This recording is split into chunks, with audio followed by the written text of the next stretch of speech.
Hello everyone, I'm here today making a video to officially throw my hat into the ring and make my video for Chris Propfe's latest contest called Vinyl Community Contest 2021. In this contest, Chris has 5 items that he'd like to have us show him, and the first one is show an album from 1974. And I quickly went to my record collection when I saw this question pop up, and I picked the Who's Odds and Sods. Now, this is the half speed mastering version of the original release. It was a 2020, I believe 2020.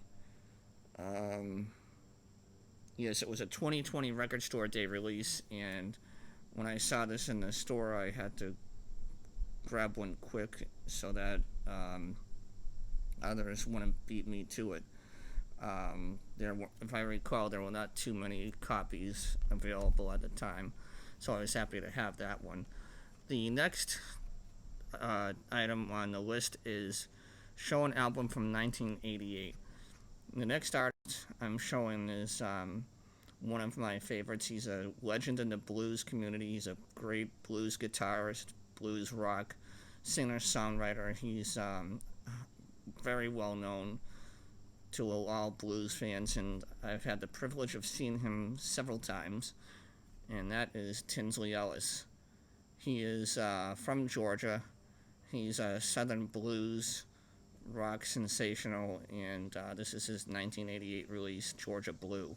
Some of the tracks off of this album that I really enjoy are Double-Eyed Whammy, Free Man, and Lucky Lou.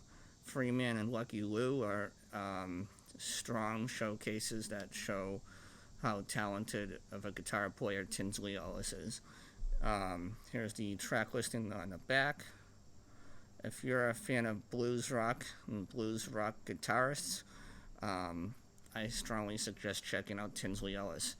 I believe his latest album came out in 2019, 2020, I think it is. 2020, I'm pretty sure. And it was called Ice Cream in Hell. And it was an excellent album and a great way to pass time during the lockdowns and during the pandemic.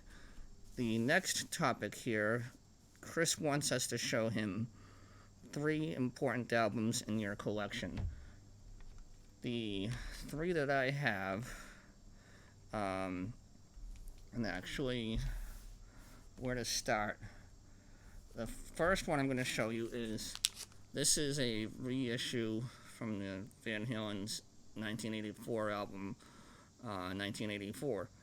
I have this on cassette someplace, and I cannot find it, and it's been driving me crazy. Hopefully someday I'll just stumble upon it, but this album here, this was the very first album I ever bought, and it's definitely a sentimental album, and it's one of my favorite bands.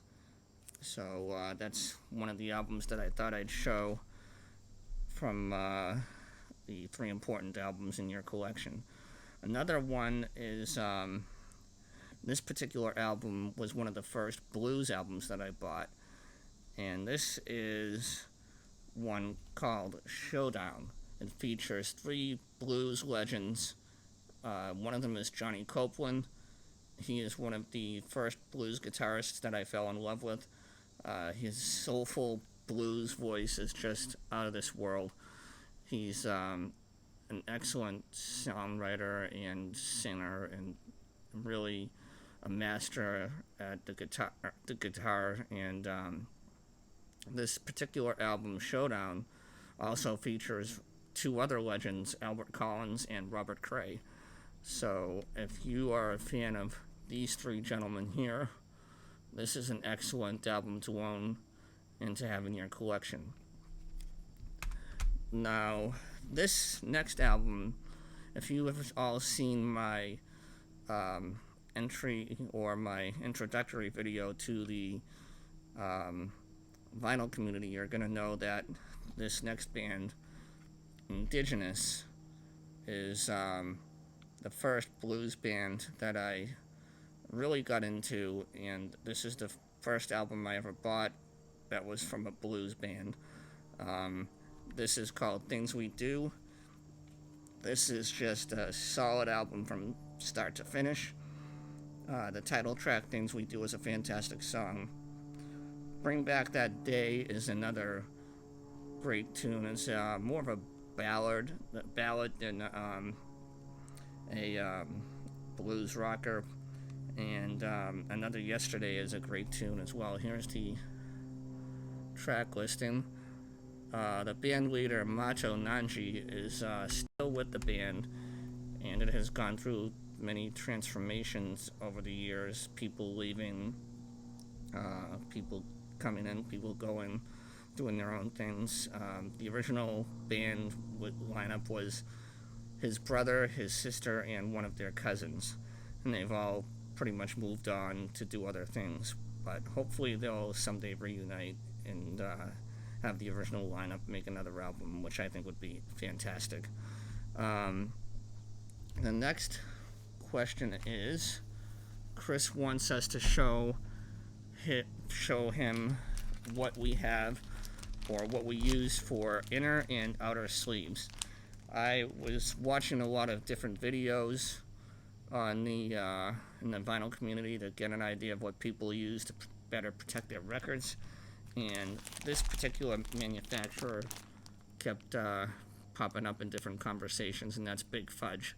I particularly like them myself after watching videos and seeing the positive reviews on them, and I'm glad that I picked this up. This is the inner sleeves, and I have the 3 mil thick outer sleeves. So that's what I use for my record collection protection. Last but not least, Chris wants us to know, how long have you been in the VC? Well, I guess my answer is a two-part answer. I've been in the VC for a while, and not knowing it was called a VC, just watching different people's videos, and then when I started making videos and watching Rachel the Music Mam's channel, I put one and one together and figured it out. So I have been in the vinyl community actively in the vinyl community since January of this year, and we're coming up on 8 months in, and I'm still going strong, and I've been enjoying making videos and watching all of your videos, and learning about a lot of different new bands. So those are my answers.